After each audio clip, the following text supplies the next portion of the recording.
Well, you guys, happy Friday or Monday, but here goes a quick lesson on scatterplots and correlation. So if I go too fast, you can always pause the video. But anyway, we're going to find the relationship between two quantitative variables, making a scatter plot, describing what we see, interpreting correlation and stuff like that. So let's get started. So when we used one variable, we called it univariate data, univariate one. We're using two variables, quantitative. This is called bivariate data. So if you see the word bivariate, it just means two variables. Okay? We're going to plot the data, look for numbers, and look for patterns in this. So here we go. So we'll first identify the variables. We have the explanatory variable and the response variable. The explanatory variable is used to basically explain the response variable. One thing perhaps affects the others. If we do a few examples, maybe you'll see that. We're going to go to Barbie. Sorry, we'll do this during class when I get back. But anyway, Barbie bungee jumping. Look at the number of rubber bands. We're using the number of rubber bands to explain the distance traveled. So the explanatory variable here is the number of rubber bands. Basically, that is what's happening and using affects the distance. And then the response variable is how far traveled. Okay, so we have two variables here. They're both quantitative. A key thing, quantitative variables. Using the applet. So let's see. Sorry, I'm looking away. Let me pull up the applet. So I have some data here. Here's the rubber bands and everything. I want to see the scatter plot. So if I put this stuff in two quantitative variables, that's in Staplet. Begin the analysis. There's my scatter plot. Okay, and so we'll see this. We're actually going to describe several things about it. So let's go back, and we want to know describing the relationship between the two variables, direction, form, and strength. Some people use this DUF. Direction, U for unusual patterns, F for form, and S for strength. So what do we use? Direction, well, we'll take a look at this. In a scatter plot, when we describe those four things, okay, we're going to label the axis, and is it a positive relationship or negative? So that's direction. Positive, do the dots tend to go up or do they go down, or is there no association between the two? So we take a look at these, perhaps the first one, and we're not looking for a really strong necessary relationship. They don't have to fall perfectly in line, but if we look at this one, payroll and number of wins, we kind of see they tend to increase as payroll increases, so is the number of wins. If we look at number of wins and runs allowed, we'd see as the runs allowed increases, the number of wins tend to decrease. Okay, so and if we compare the height to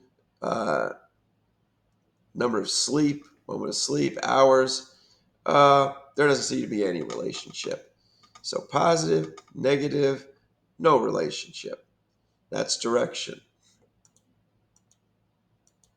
Okay, so direction is that. Form, we're basically looking for linear.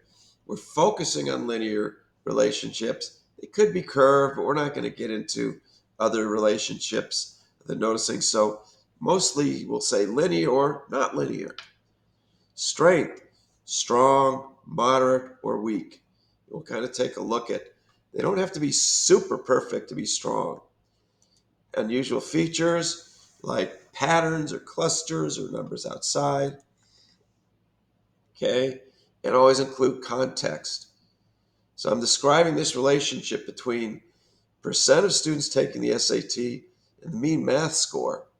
We would say there's a moderately strong, negative, curve relationship, okay, between the percent of students in the state who take the SAT and the mean SAT math score. Further, we see two distinct clusters.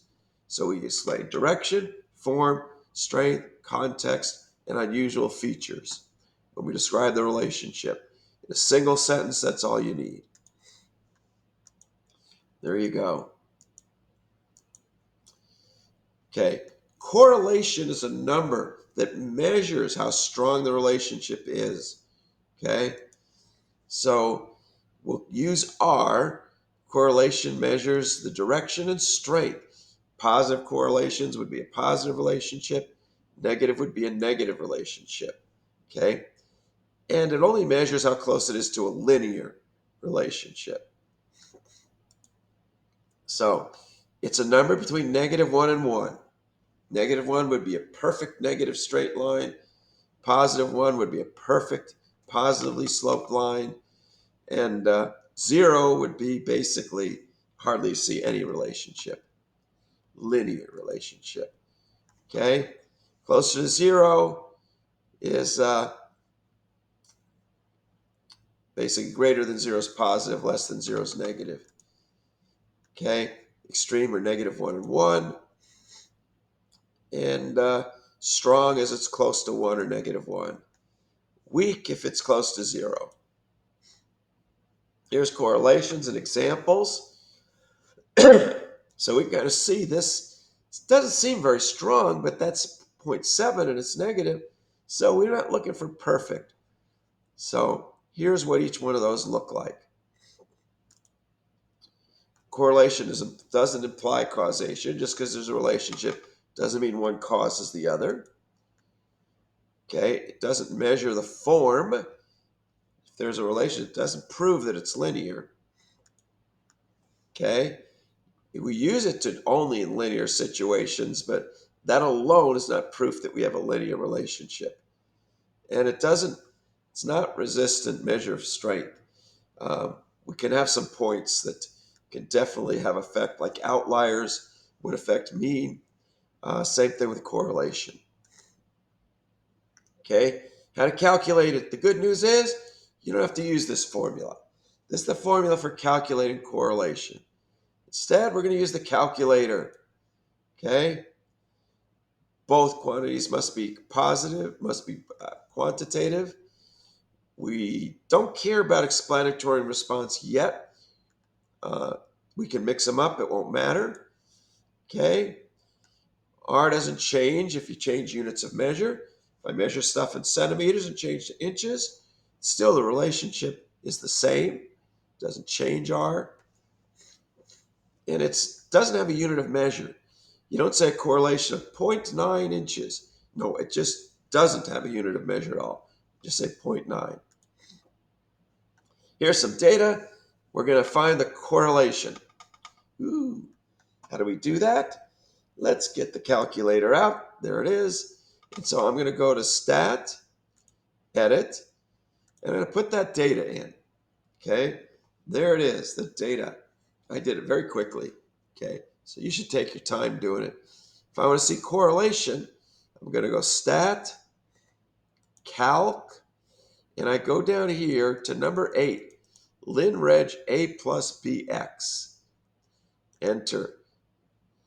And so my X list is an L1, L2. Leave those. The others don't need anything. Calculate. And there it is. R is correlation. The correlation between these is 0.618. Okay? We'll discuss these other numbers at another time. If your display does not have R, here's what you need to do, okay, to get those to show up. You go second, 0 for catalog. Go all the way down to diagnostic on.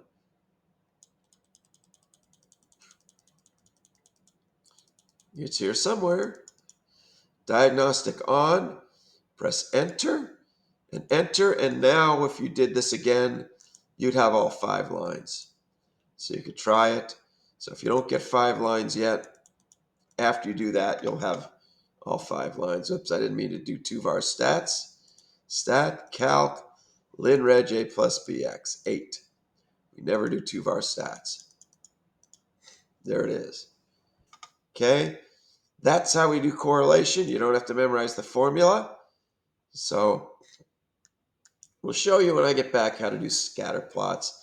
But try to take this information and work on these homework problems on your own. And hope to see you soon. Maybe next week. We'll see if I need another video, if I get my voice back. All right. Enjoy.